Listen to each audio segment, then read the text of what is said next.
This is White Plains Week, the weekly roundup of White Plains, Westchester, and world news. With John Bailey, editor and publisher of the daily internet newspaper White Plains Citizen-Net-Reporter, WPCNR.com. Jim Benneroff, editor and publisher of SuburbanStreet.com and WhitePlains.com. White Plains Week, what's happening? Who are the newsmakers? What's in store for the future? The views and opinions expressed on this program are solely those of the participants. White Plains Week is presented on Optimum Cable Channel 76, Verizon Fios Channel 45, and on the internet at whiteplainsweek.com, youtube.com, and wpcommunitymedia.org. Now, White Plains Week. Good evening, Mr. and Mrs. and Ms. White Plains, Westchester, and the world. It started 20 years ago, February 1st, 2001. White Plains Week went on the air at White Plains Television with me, Jim Benneroff, and Alex Philippidis, and there we are. The way it was. And this week, you can see that first show on People to Be Heard Saturday at 7 or on www.wpcommunitymedia.org. It's a look back at the issues of yesterday, which are a lot like the issues today, on the White Plains Video Newsreel, March of Time for February 5th, 2021. It started late in the evening, 9 p.m. Monday, and it did not stop. It was the Big White of 2021, and this is what it looked like and sounded like.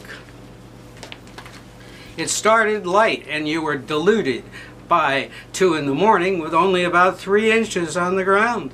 But the flakes got bigger, lighter, heavier. They were all kinds of shapes, and they whipped to the ground at the rate of 1 inch an hour as the northeast wind started driving the snow horizontal in the wee hours, and by morning Monday we were looking at 7 inches and rising, 1 inch an hour, and it was snowblower time. If you didn't have a snowblower and get ahead of it, it was not good. Or you could have a truck. My neighbor helped me out, and that was really great. And on through all of Monday into Monday night and overnight into Tuesday, winding up with 14 inches at WPCNR land and 20 inches in drifts. But the White Plains DPW was ready, so ready. They plowed streets twice an hour, like clockwork, through both nights. The best snow removal. Thank you, Richard Hart, DPW Commissioner, and his drifting cowboys. The streets were ready to go Tuesday afternoon. Excelsior. Snowbirds, do not come back. This snow will be here for some time. The snow did not affect the Common Council meeting Monday night. The Council extended a number of site plans, including, as expected, Grid Properties' 6 years delayed project. Here's what councilpersons John Martin, Nadine Hunt Robinson, and the mayor said.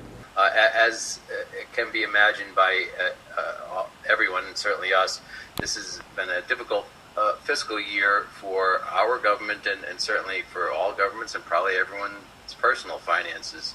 But I do want everyone to know that we come into this fiscal year in a very strong position, having finished the 1920 fiscal year in a strong economic position, and rest assured that we're watching the dollars closely on this budget year, both on the revenue side and on the expenditure side, and making necessary savings to blunt the impact of this. We're all hopeful of some assistance from Washington, but of course that's not guaranteed. And like I said, I'd be remiss if I didn't at least make a comment on that on the 6-month financial report. And it's an indication that they will work with this developer to improve the site. Because yes, this is a site with what's happening with retail. We were already having a major market disruption of the retail sector. They may want to do residential, look at a different angle. They may ultimately see changes, but we're doing as best we can to facilitate moving forward with this site, and that's why I supported the site plan. Council President Hunt Robinson and I agree. I mean, we're always between a rock and a hard place with when we get to this point, because if there's a hope that that project can get done, if you don't renew, you only slow it down. On the other hand, this is one that, you know, it appears that it's not going to have traction in the current environment where the idea of an anchor tenant is no longer what it once was. But you know, since that meeting, we have had some conversations. I do believe there'll be something to report in a few months on this, and I don't think we'll be back for this one. The council received the finance department report on the city's first 6 months of the fiscal year 2021. And for the first time in 20 years I can remember that I've done that show, the council commented on the financial report. Here's John Martin and Mayor Tom Roach. I think I'd be remiss if I didn't at least take a moment to comment on the interim financial report for the 6 months ending December 31st. As it can be imagined by everyone, and certainly us, this has been a difficult fiscal year for our government and certainly for all governments and probably everyone's personal finances. But I do want everyone to know that we come into this fiscal year in a very strong position, having finished the 1920 fiscal year in a strong economic position, and rest assured that we're watching the dollars closely on this budget year, both on the revenue side and on the expenditure side, and making necessary savings to blunt the impact of this. We're all hopeful of some assistance from Washington, but of course that's not guaranteed. And like I said, I'd be remiss if I didn't at least make a comment on that, on the 6-month financial report. Thank you. Thank you, Councilman Martin. And yeah, we've run a tight ship here, a sound financial plan in place, and that's for a rainy day, and this is beyond a rainy day. And we have been waiting on the federal government to take some action. I have nothing against airlines, but they've been bailed out twice, and local governments have yet to see revenue replacement assistance. There has been CARES Act assistance for dealing with the issues that come up as a result, and we've used some of that money, or if not most of it, to help people, you know, and try and keep people in their homes and things like that, and just try and make up for what's been lost. But the revenue issue is something that's going to have to be dealt with, and hopefully that'll happen soon. It is gratifying the council is showing concern. If you followed the CitizenetReporter website, you know the White Plains sales tax receipts are down through December. The city ended the first 6 months of 2021 fiscal year down $5 million to $21.7 million, compared to almost $27 million in July-December of 2010. It was the 6th consecutive month of declining sales tax revenues for White Plains. If the city earns the $25 million they did last year from January to June, with 5 months to go, they will earn $47 million for the year, down $4 million. Why are we down? I looked at a few key industries around Westchester from stats provided by the New York Department of Taxation and Finance, and working with Brenda Starr of The Flash, my wife, we developed these charts. Everybody says it is the internet sales causing us to be down, combined with COVID, but the internet has been killing retail for 2 years, and longer than that. Here you see that since 2018, Westchester electronic shopping and mail order sales and purchases have soared from $175 million to $475 million, 270% more. And look at the 3 quarters of 2020. Will those purchasing on the net come back? What key businesses are being affected? Here we see how clothing and department stores in Westchester County have been hit. Clothing stores have been killed by the electronic shopping. In 2020, the internet, electronic sales of clothing. The bar on the far right shows you that for 8 years, electronic shopping has led department stores and clothing stores steadily.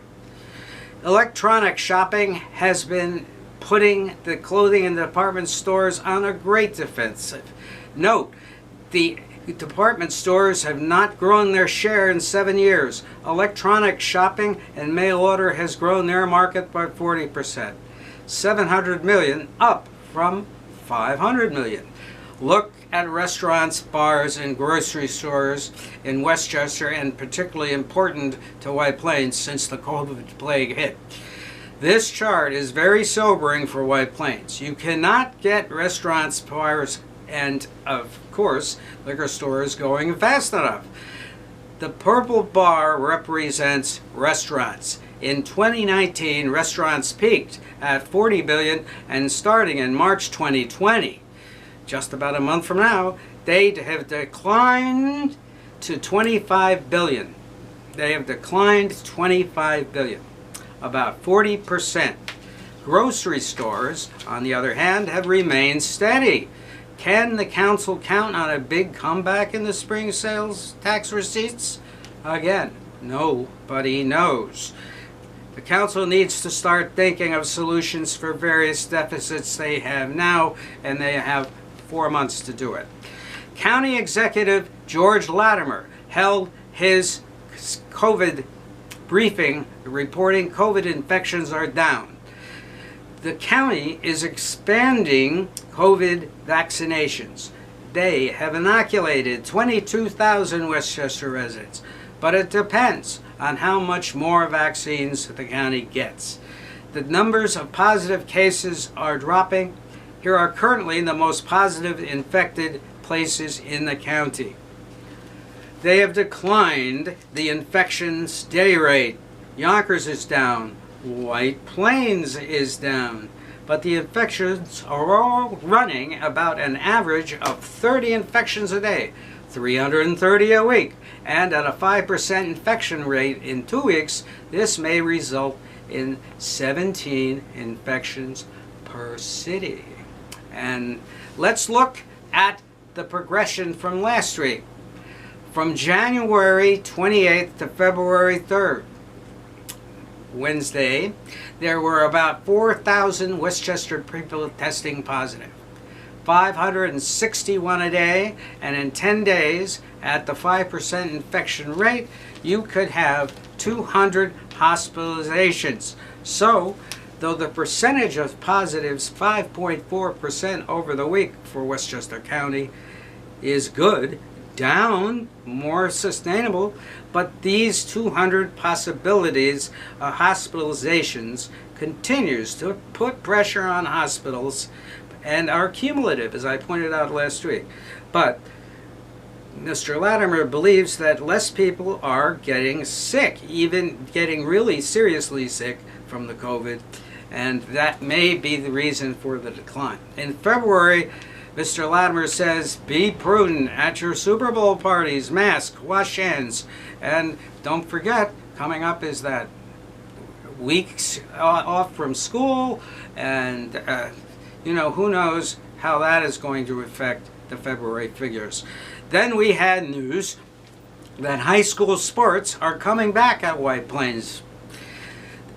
High school hockey and basketball in White Plains opened tonight, Friday, as the school district chose to open up sports for all teams except wrestling, according to Superintendent of Schools Joseph Ricca. Athletes will be quick COVID tested before each contest, wear masks as appropriate, and parents have to sign a waiver of liability if they want their athletes to play. The superintendent also told me Friday morning he is preparing to send students back to full-time in school in the spring, but he cannot give a date yet, and he's already putting kids back into school who requested and that he feels is ready. Since this is the 20th anniversary of White Plains Week, I want to thank the colleagues who contributed so much to the program over these 20 years, and this being the 21st, that we're doing this very, I think, important report.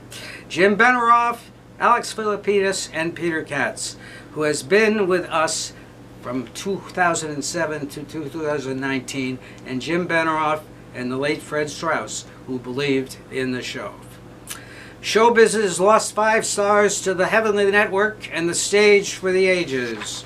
Jamie Trust, Larry King, and Sonny Fox, and of course Mark Twain, Hal Holbrook, the inventor of the one-man show creation of a famous personality, and Cecily Tyson, who I saw in The Trip to Bountiful, and she, at her age, she just absolutely dominated the stage. An electrifying actress, and we will miss their stature and always remember their contributions.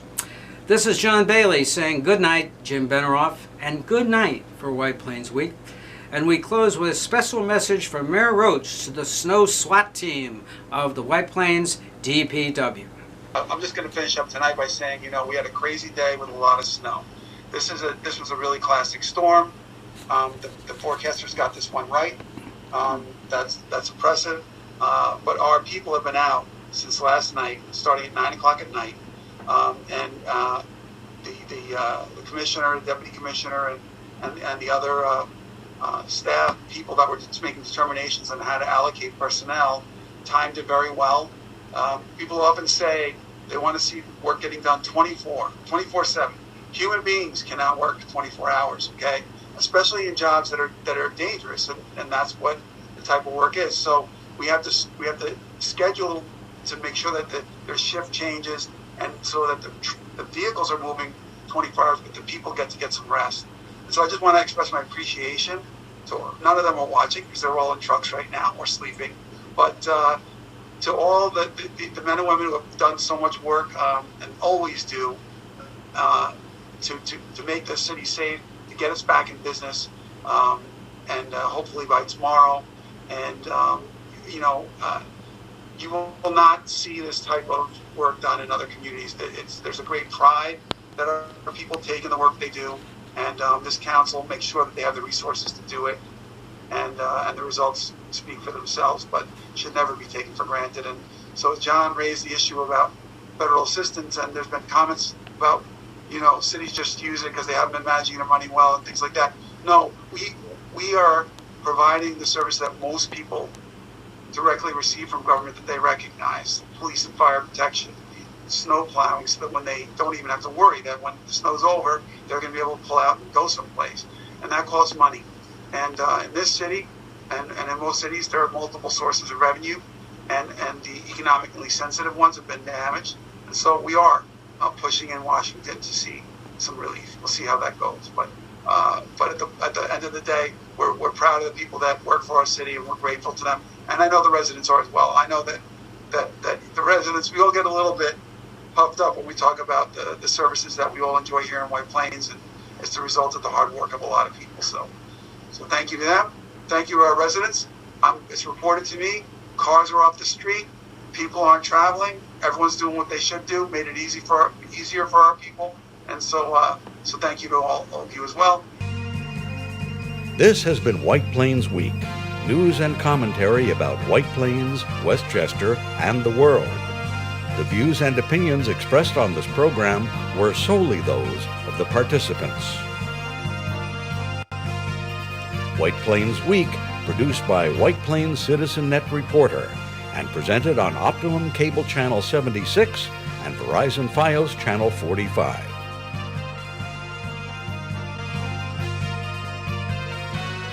You may view White Plains Week anytime on the internet at whiteplainsweek.com, youtube.com, and wpcommunitymedia.org.